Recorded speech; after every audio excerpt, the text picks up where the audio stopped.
प्रभु यीशु मसीह के मधुर नाम में आप सबको मेरी ओर से जय मसीह की प्रेज द लॉर्ड, सलाम और नमस्कार। आशा करता हूँ आप सब लोग अच्छे होंगे।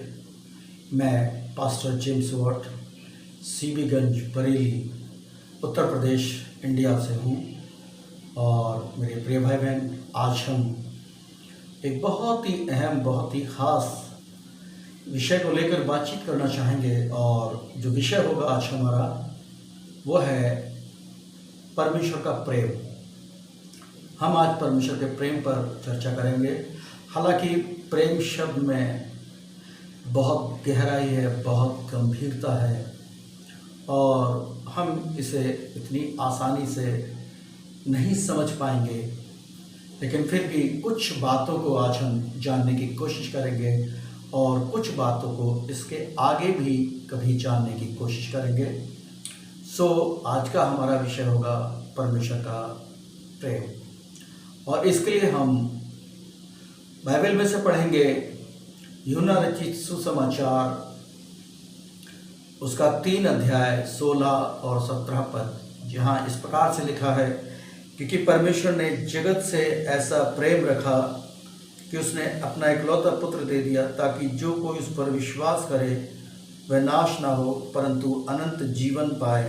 परमेश्वर ने अपने पुत्र को जगत में इसलिए नहीं भेजा कि वो जगत पर दंड की आज्ञा दे, परंतु इसलिए कि जगत उसके द्वारा उद्धार पाए। परमेश्वर का वचन है ये, और परमेश्वर अपने वचन के पढ़े और सुने जाने पर बहुत बहुत आशीष दे।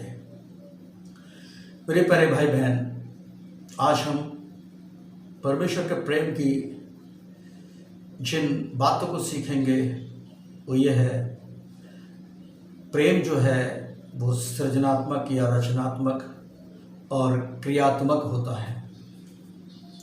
दूसरा जिसके विषय में हम सीखेंगे वो ये है कि प्रेम जो है वो चिंता करता है।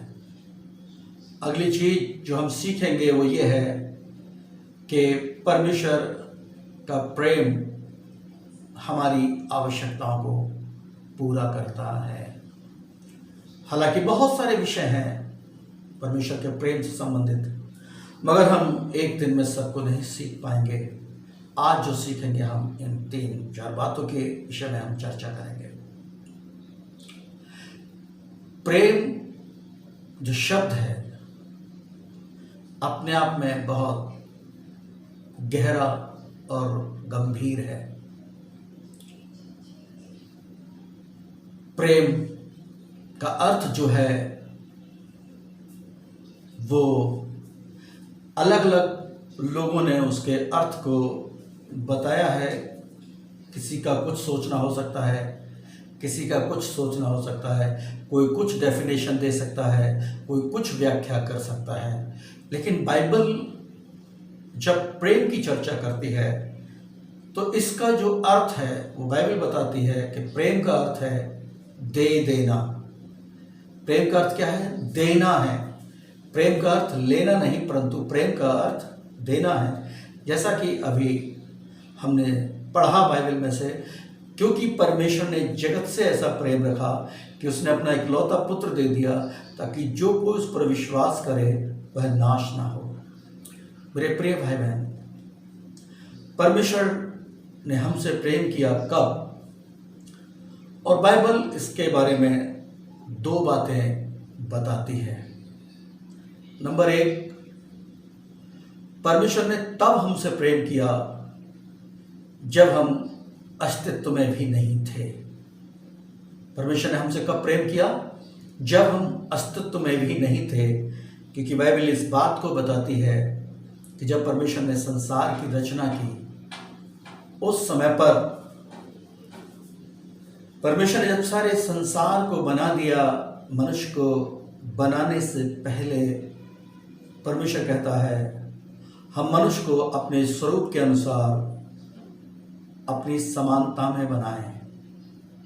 यानी अभी तक मनुष्य नहीं है, लेकिन फिर भी परमेश्वर के हृदय की गहराई में, परमेश्वर के मन के विचारों में मनुष्य है और वो उससे प्रेम करता है। दूसरा प्रेम उसने कब किया? बाइबल बताती है, रोमियो की पत्री उसका 5 अध्याय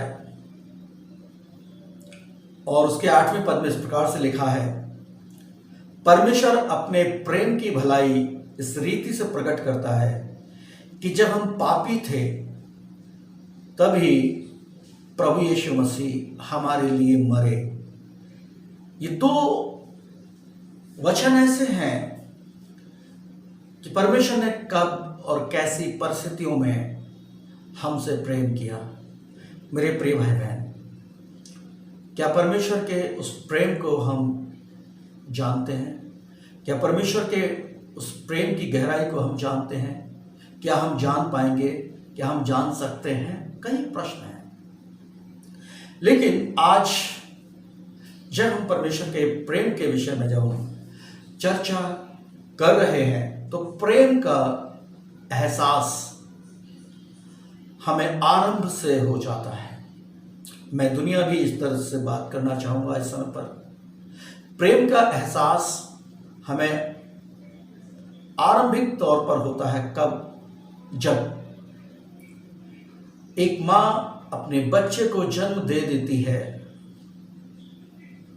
और वो बच्चा जो 9 महीने तक अपनी माँ के गर्भ में रहा होता है, उसे संसार में आने के बाद जो पहली अनुभूति, जो पहला एहसास प्रेम का होता है, वो माता के ममतामयी और प्रेममयी हाथों के स्पर्श से होता है। और बच्चे पर जब माँ प्यार के साथ अपने हाथ को फेरती है, उसे किस करती है, तो जानते क्या होता है? बच्चा उसी समय से, उसी घड़ी से माँ के उस प्रेम के एहसास को अपने हृदय में, अपने मन में महसूस करता है, जबकि उसके पास किसी प्रकार का ना तो बोलने की सामर्थ होती है, ना कुछ कर सकने की सामर्थ होती है, परंतु हाँ, ये जो फीलिंग्स है, ये जो एहसास है, उसे वो जरूर प्राप्त कर लेता है। यही प्रेम है जहां से इसका आरंभ होता है।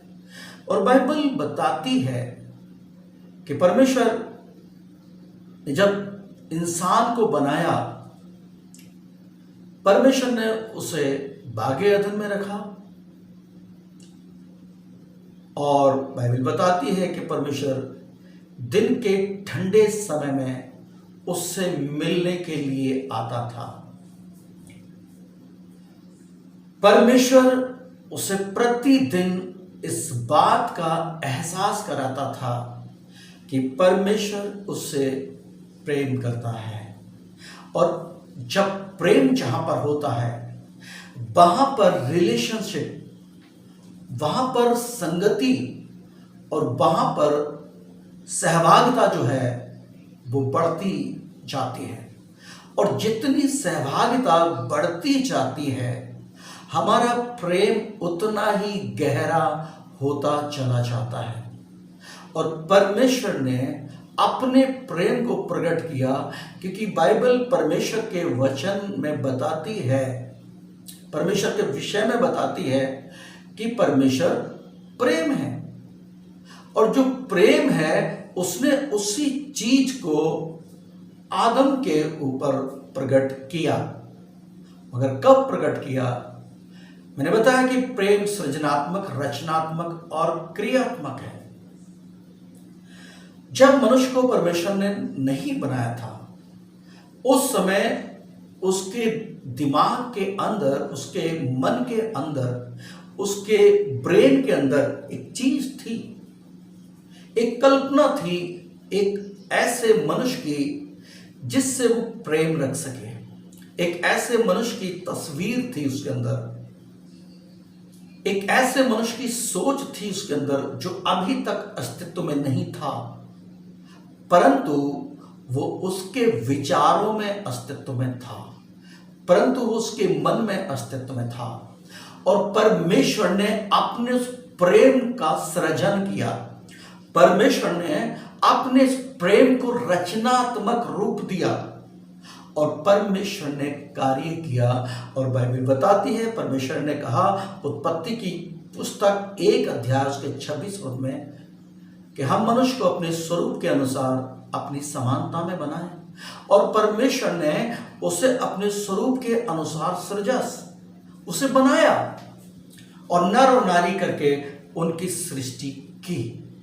परमेश्वर ने अपने उस प्रेम को जो एक समय कल्पनाओं में था, जो एक समय उसके ब्रेन में था, उस प्रेम का सृजन किया और उस प्रेम के सृजन के लिए एक नई उत्पत्ति की और वो था मनुष्य, और उसके साथ वो संगति रखता था। हाँ मेरे प्रिय भाई बहन, क्योंकि परमेश्वर ने इसीलिए आदम को सृजा कि परमेश्वर उसके साथ संगति रख सके। और संगति जो है वो प्रेम को और अधिक बढ़ाती चली जाती है। और ये प्रेम दोनों तरफ से होता है। किसी शायर ने कहा है, जब प्यार एक तरफ हो तो सजा देता है, और प्यार अगर दोनों तरफ हो तो मजा देता है। और एक सच्चाई भी है, अगर पति पत्नी है, अगर वो एक पति तो प्रेम करे और पत्नी प्रेम ना करे, या पत्नी प्रेम करे और पति प्रेम ना करे, तो वास्तव में वो रिश्ते हमारे लिए एक सजा बन जाते हैं। वो रिश्ते हमारे लिए एक श्राप बन जाते हैं। वो रिश्ते हमारे लिए एक मुसीबत बनकर रह जाते हैं। और ऐसे प्रेम में, ऐसे रिश्तों में अक्सर कलह होती है, तमाम प्रकार की समस्याएं होती हैं और बहुत सारी चीजें, यहां तक कि हत्याएं तक होती हैं। लेकिन परमेश्वर का प्रेम इस मानवीय प्रेम से बिल्कुल फर्क है, क्योंकि परमेश्वर अद्भुत तरीके से प्रेम करता है। हाँ मेरे प्रिय भाई बहन, उसने मनुष्य का सृजन किया इसीलिए क्योंकि वो उससे प्यार करता है। और प्रेम जो है वो सृजनात्मक, रचनात्मक और क्रियात्मक होता है। अगली चीज जिसके विषय में हम जानेंगे, प्रेम जो है वो चिंता करता है। प्रेम क्या करता है? प्रेम चिंता करता है। बाइबल बताती है, उत्पत्ति की पुस्तक उसके 2 अध्याय के 18 पद में लिखा है, जब परमेश्वर ने सारी सृष्टि की रचना की, सारे जानवरों को बना दिया, जानवरों के साथ मेल और फीमेल दोनों बनाए थे, परंतु आदम अकेला था और परमेश्वर उसकी भावनाओं को परखता था, परमेश्वर उसके विचारों को जानता था, परमेश्वर उसकी सोच के बारे में, उसके हृदय को पढ़ता, उसके माइंड को पढ़ता था। और परमेश्वर ने कहा, आदम का अकेला रहना अच्छा नहीं, मैं उसके लिए एक ऐसा सहायक बनाऊंगा जो उससे मेल रख सके। हालेलुया, जो उससे मेल खाए। हाँ मेरे प्रिय भाई बहन, परमेश्वर का जो प्रेम है वो चिंता करने वाला प्रेम है। परमेश्वर हमारी चिंता करता है। बाइबल बताती है कि जब परमेश्वर ने इस सारे संसार को बनाया, मनुष्य को सबसे बाद में बनाया। क्यों?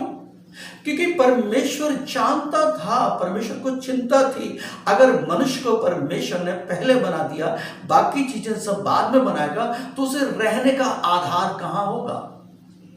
उसके लिए गर्मी की जरूरत होगी, उसे सूर्य के किरणों की जरूरत होगी, वो कहां से आएगी? उसे खाने की, भोजन की आवश्यकता होगी, वो कहां से आएगी?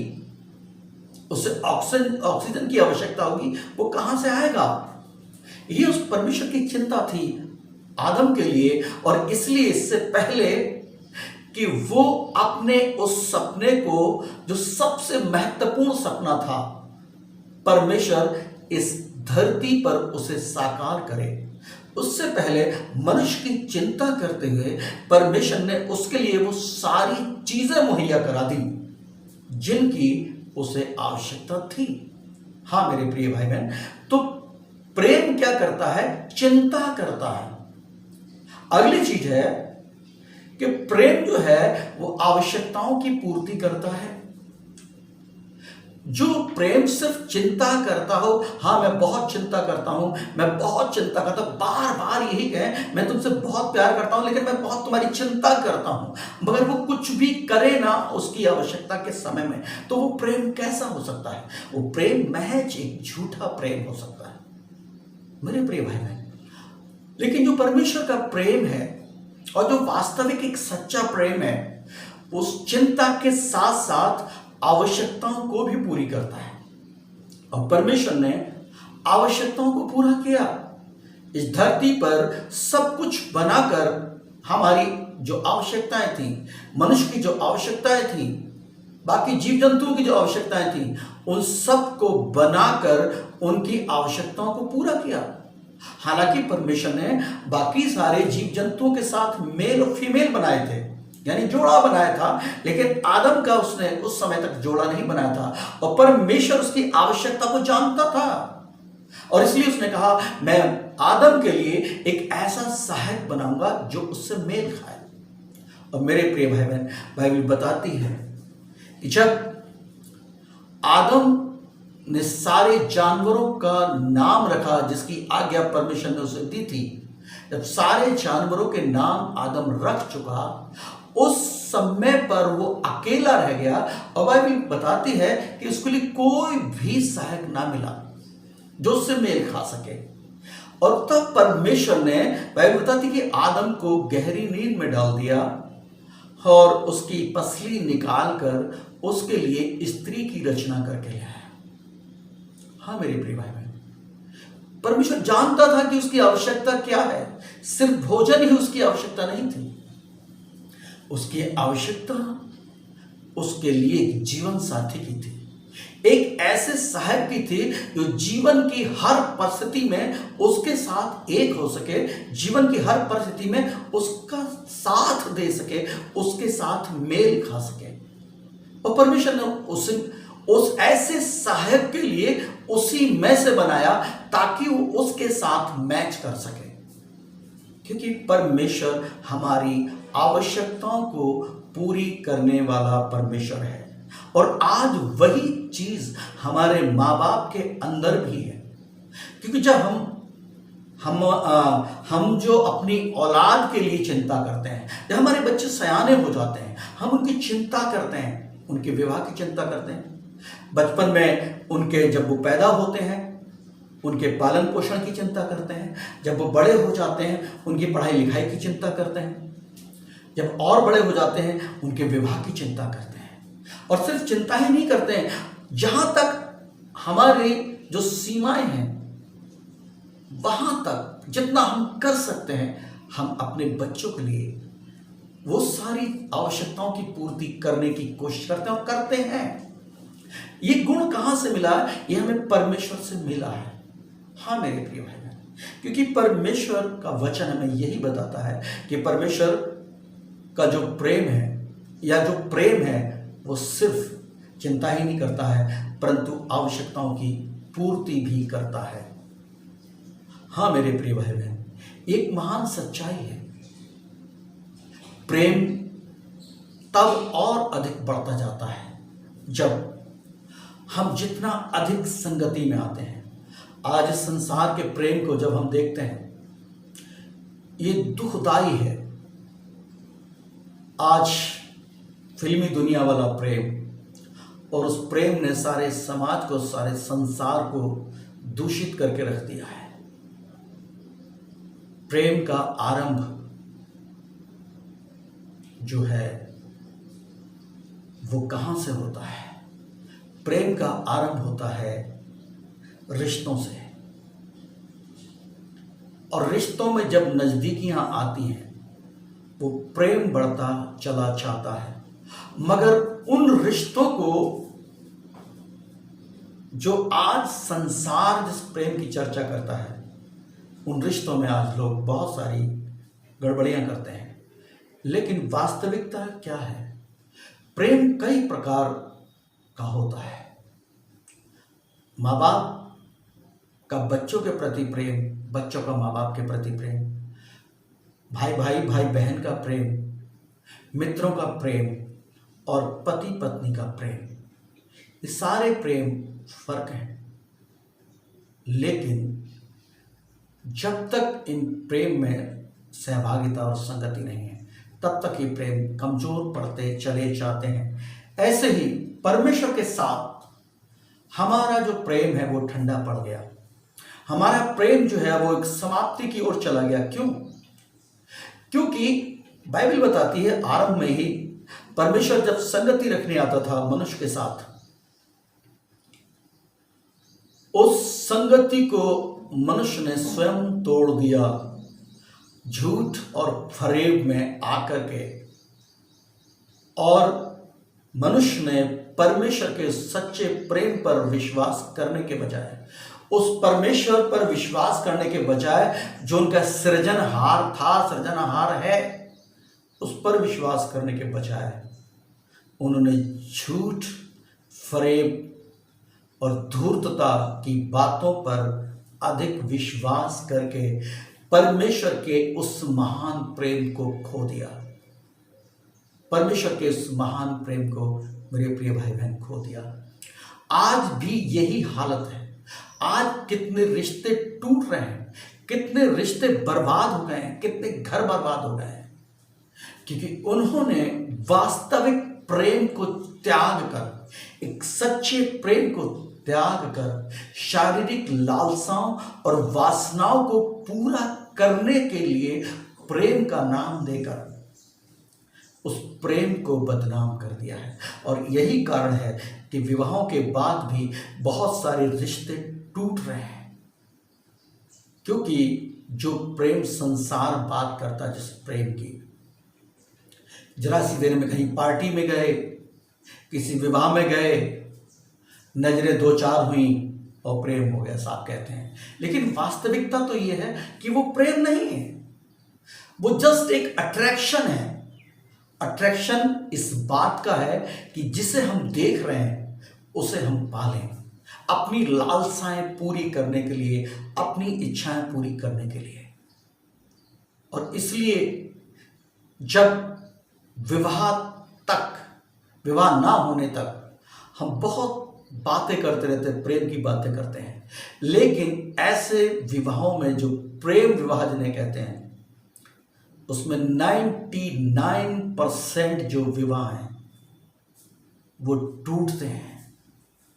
उनमें बहुत ज़्यादा तकरारें, दीवारें, लड़ाइयाँ और झगड़े और कोर्ट के चक्कर होते हैं, क्योंकि उन्होंने एक अट्रैक्शन को प्रेम का नाम दिया, जबकि प्रेम पवित्र है और प्रेम जो है वो रिश्तों के बाद बनता है। और वही तो एक वास्तविक प्रेम होता है जो उचित रीति से रिश्ते में बंधे होते हैं। हाँ मेरे प्रिय भाई बहन, वो रिश्ता टूटा बागे अदन में। आदम ने झूठ, फरेब, मक्कारी और धूर्तता पर विश्वास किया और परमेश्वर के प्रेम को ठुकरा दिया, और मनुष्य उस बागे अदन से, जहां परमेश्वर ने उसे बहुत सुंदर स्थान दिया था रहने के लिए, वहां से वो निकाल दिया गया, वहां से वो निकाल दिया गया और आदम पापी हो गया और पाप में वो जीवन बिताने लगा। और इस प्रकार हम देखते हैं कि मनुष्य की जो सबसे पहली जरूरत थी परमेश्वर के साथ संगति की, परमेश्वर के साथ रिश्ते की, वो रिश्ता टूट गया और पीढ़ी दर पीढ़ी संसार आगे बढ़ता रहा, लेकिन उसके अंतरा आत्मा की जो खोज थी, जो पुकार थी, वो अपने परमात्मा के साथ वो पूरी नहीं हो पाई और लोग मक्कारी, फरेब और धोखेबाजी में फंसते चले गए और ना जाने कितने तरह से ईश्वर को बना डाला और वो पाप पर पाप करते चले गए। और इस पाप का परिणाम बाइबल कहती है पाप की मजदूरी तो मृत्यु, परंतु हमारे परमेश्वर का वरदान प्रभु यीशु मसीह में अनंत जीवन है। पाप की इस मजदूरी जो मृत्यु अर्थात नरक की आग है, इस आग से बचाने के लिए, इस नरक की आग से बचाने के लिए परमेश्वर ने संसार में अपने इकलौते पुत्र प्रभु यीशु मसीह को भेजा। प्रभु यीशु मसीह संसार में आए, उन्होंने अंधों की आंखें खोली, उन्होंने अंधों की आंखें खोली, बीमारों को चंगा किया, दुष्ट आत्मा ग्रस्तों को छुटकारा दिया, मुर्दों को जिलाया, आंधी तूफान को शांत किया, भूखों को रोटी खिलाई और अपने आप को हमसे प्रेम के कारण क्रूस पर चढ़ने को दे दिया। कई बार मुझसे बहुत लोगों ने सवाल पूछा और आज लोग पूछते हैं कि अगर यीशु मसीह ने सब कुछ इतना किया, अंधों की आंखें खोल दी, मुर्दों को जिला दिया, बीमारों को चंगा किया, आंधी तूफान को शांत कर दिया, तो फिर वो अपने आप को क्यों ना बचा सके? जिस परमेश्वर को विश्वास और भरोसा रखते थे, वो परमेश्वर उन्हें क्यों ना बचा सका? प्रश्न है। और ये तब तक है जब तक हम उस सच्चाई को जान ना लें कि आखिर ऐसा क्यों किया प्रभु यीशु मसीह ने। और बाइबल बताती है, प्रभु यीशु मसीह ने कहा, अच्छा चरवाहा मैं हूं और अच्छा चरवाहा अपनी भेड़ों के लिए अपना प्राण देता है। मैं अपनी भेड़ों के लिए अपना प्राण देता हूं, मुझसे उसे कोई छीनता नहीं, परंतु मैं अपनी इच्छा से उसे देता हूं। हाँ मेरे प्रिय भाई बहन, क्यों इच्छा से देता हूं? क्योंकि जो पिता की मर्जी है, जो परमेश्वर पिता की जो इच्छा है, वो ये है कि पापी मनुष्य पाप से छूटकर एक बार फिर से जो रिश्ता परमेश्वर के साथ टूट चुका है, उस रिश्ते में वापस आ जाए। और इस रिश्ते को इस संसार में कोई भी कायम नहीं कर सकता था, इस रिश्ते को फिर से दोबारा से कोई बना नहीं सकता था, क्योंकि हम सब पापी हैं। क्योंकि बाइबल कहती है सबने पाप किया है और परमेश्वर की महिमा से रहित हो गए हैं। इस संसार में बड़े बड़े भविष्यवक्ता, बड़े बड़े गुरु, संत, महात्मा, पीर, पैगंबर आए, बड़े बड़े देवी देवता आए, परंतु वे भी इस योग ना बन सके कि वे परमेश्वर के साथ उस टूटे हुए रिश्ते को, जो टूट गया है पाप के कारण, उसे फिर से जोड़ दें। क्योंकि किसी के पास ऐसा करने की सामर्थ्य नहीं है, केवल यीशु मसीह के पास। क्यों यीशु मसीह के पास? क्योंकि यीशु परमेश्वर पिता की योजना को पूरा करने के लिए आए। जैसा कि इब्रानियों की पत्री उसके 10 अध्याय में लिखा हुआ है, हे परमेश्वर, क्या नाम है, तूने बलिदानों को और होमबलियों को ना चाहा, तूने मेरे लिए देह तैयार की है, और देख मैं आ गया हूं कि तेरी इच्छा को क्या करूं? पूरा करूं। प्रभु यीशु मसीह अपने परमेश्वर पिता की इच्छा को पूरा करने के लिए आए थे, और वह परमेश्वर पिता की इच्छा को जानते थे कि परमेश्वर पिता की इच्छा क्या है। वे जानते थे कि परमेश्वर पिता की इच्छा को पूरा करने के लिए, मानव जाति के उद्धार और कल्याण के लिए, पापों से मुक्ति दिलाने के लिए मुझे एक दर्दनाक, शर्मनाक और श्रापित मृत्यु सहनी पड़ेगी। क्योंकि बाइबल बताती है श्रापित है वो मनुष्य जो काठ पर लटकाया जाता है। प्रभु यीशु मसीह जानते थे, वो स्वर्ग का स्वामी, वो स्वर्ग का राजा, जीवते परमेश्वर का इकलौता पुत्र, वो इस बात को जानता था। वो जो पाप से अज्ञात था, उसी के लिए परमेश्वर ने हमारे लिए पाप ठहराया। वो जो निर्दोष था, वो जो पवित्र था, वो हमारे लिए पापी ठहरा। क्योंकि व्यवस्था की जो मांग थी, क्योंकि जो धर्म की मांग थी, और वो मांग ये थी कि मनुष्य का उद्धार निर्दोष और निष्कलंक लहू के द्वारा होगा। और सब तो पापी थे, फिर निर्दोष निष्कलंक लहू कहां से आएगा? और परमेश्वर के पास यह ऑप्शन था, केवल एक विकल्प था, और वो यीशु था। और इसलिए यीशु संसार में आए ताकि वे मानव जाति के पापों के स्थान पर अपने आप को मरने को दे दें। हाँ मेरे प्रिय भाई बहन, प्रभु यीशु मसीह ने ऐसा किया। और इसलिए वचन कहता है, क्योंकि परमेश्वर ने जगत से ऐसा प्रेम किया कि उसने अपना इकलौता पुत्र दे दिया, ताकि जो कोई उस पर विश्वास करे वो नाश ना हो, परंतु अनंत जीवन पाए।